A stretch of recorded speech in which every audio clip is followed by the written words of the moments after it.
Sure, absolutely. So the design thinking process is a process by which you come up with a solution, a product, an experience that is based on user needs. And it has 5 steps in the process: empathy, defining what the problem might be, ideation, brainstorming, coming up with the products and services, prototyping, building those, and then testing them with users.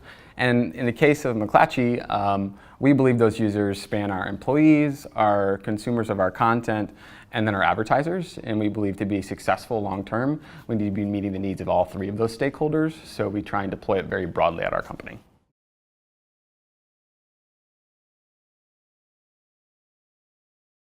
We have new employees coming on board every week and every month.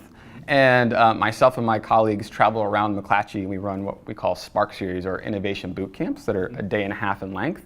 And they basically teach our employees the basics of design thinking inside of a non-challenge specific model. So often people learn easier when they're not looking at a problem that aligns with their work or role. So we give them a generic fun challenge to work on during that day and a half, so they're less concerned about thinking, how do I connect this to my work, and more about thinking about, how do I learn this process. Okay. And then we have a kind of a secondary phase of that after they go through one of those sessions, if they're excited and their boss or mentors have a challenge they think is really valuable for us to come back and tackle, we join them again for kind of a more 3-day boot camp session where we actually tackle that problem with users.